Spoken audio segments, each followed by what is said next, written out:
ideas. We don't forgive them, but we don't turn them into the devil.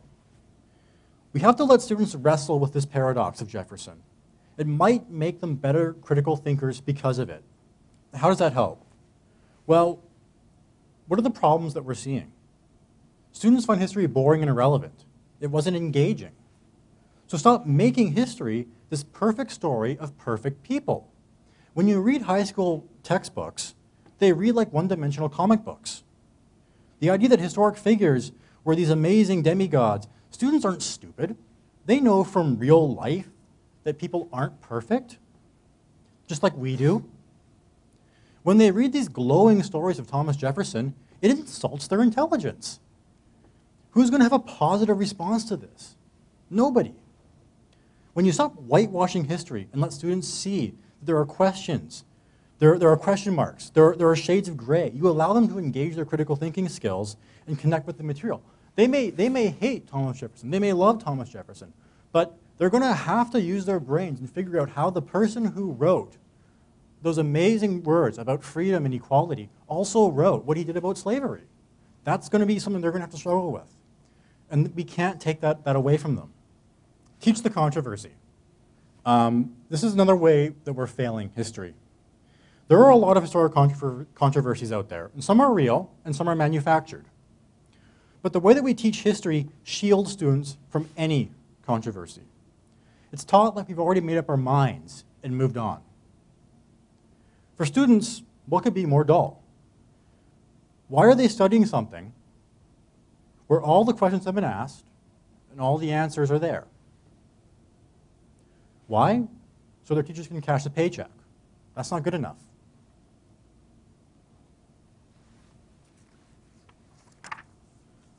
Holocaust denial and ancient astronauts and creationism are pseudo-history. They're manufactured controversies so that racists and quacks and religious zealots can infiltrate the classroom. Nevertheless, we should not shy away from using our critical thinking skills to demolish these arguments and show our students what it means to be a skeptic historian. It's one of the first things that university professors have to teach students. Historic research is ongoing. It's not finished yet. Evidence is being found all the time, and you have to be skeptical. You can't just assume because it's written in a book that it's true. You're going to get into trouble that way. The reason that lessons, this reason has to come sooner. We can't let them find manufactured controversies on their own.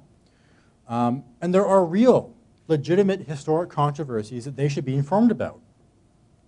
Students need to know how to navigate this in history. If they don't, they're not going to be able to tell the good ones from the bad ones. Consider the Viking settlement found in Newfoundland. It was built around 1000 CE. And they were probably the first Europeans to reach the Americas. Now, this settlement has a lot of people wondering, is this part of a larger Viking attempt to colonize North America? We don't know. The evidence is not heavily in its favor, but that place is real. And they found maps, and they found interesting leads. It could go somewhere. Consider the Olmec head statues in South America, created between 1500 and 400 BCE. Some think they resemble African art and architecture. Could they be African in origin? I don't know. I think the evidence isn't very convincing on that case, but that is a legitimate question. There is legitimate historians looking into this. They're hotly contested, they're hotly disputed, but they're interesting. If we teach history controversy-free, students aren't going to learn the skills needed to tell the real ones like these from the manufactured controversies. They may even be so disillusioned by perfect history that they buy into Holocaust denial, ancient astronauts, and history based on fairy tales, and we lose them. If we teach at every level with the proper skills of skeptical inquiry, students can build up their baloney detection kits and be able to tell legitimate historic controversy from pseudo-history. So another area that we're ultimately failing is the bias. We have to control the bias. Historians can be incredibly biased. So when we teach it, you have to hammer into the students, check your sources, check the point of view, read between the lines, investigate. Question: when did Columbus discover America? Anyone throw out a guess? That's right. Stop asking biased questions. Columbus didn't discover anything. Were the Americas lost? Were they uninhabited? Of course not. That's ridiculous.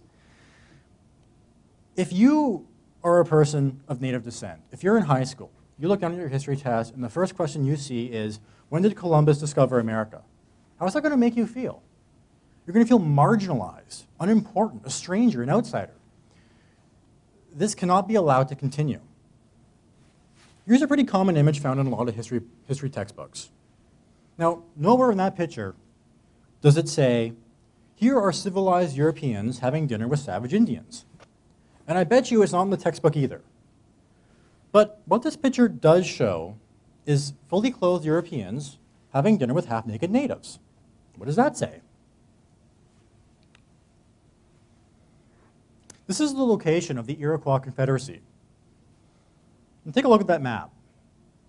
Look at its location. Now, I know it gets hot in the summer there. But 6 months out of the year, if you're half naked, you're half dead there. Have you ever experienced winter in the Great Lakes region? It's awful. Now, the person who drew that picture, I'm sure isn't stupid. But that's a caricature. That's not history. Now, you may be asking, so why does the Iroquois matter? Well, why don't we ask some Americans? Let's ask Benjamin Franklin and Congress.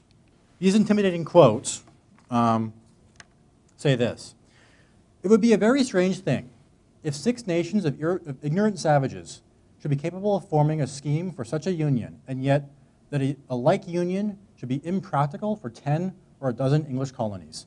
That's Benjamin Franklin said that. And then the quote below that: "Whereas the confederation of the original 13 colonies into one republic was influenced by the political system developed by the Iroquois Confederacy, as were many of the democratic principles which were incorporated into the Constitution itself."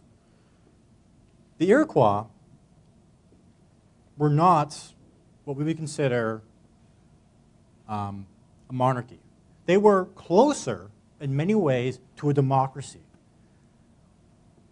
The fact that Benjamin Franklin said savage there is not very nice.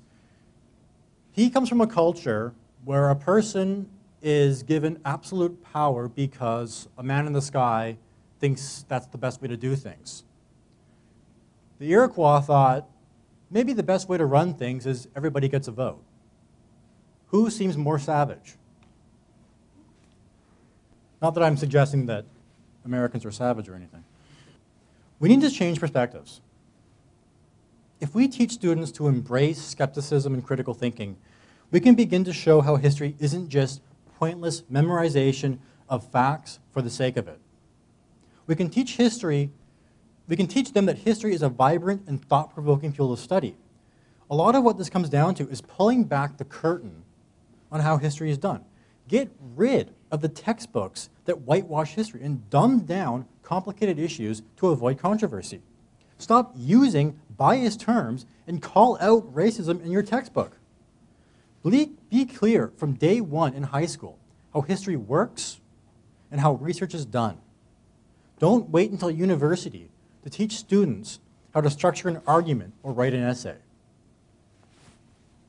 I once wrote an essay a few years ago, and in that essay I said, it was a historian's duty to record the past. My professor underlined it and wrote, "Historians are not just chroniclers," and then added the words, "explain and analyze to my point." And she was right. Historian must record, explain, and analyze. For that, historians need skepticism and critical thinking.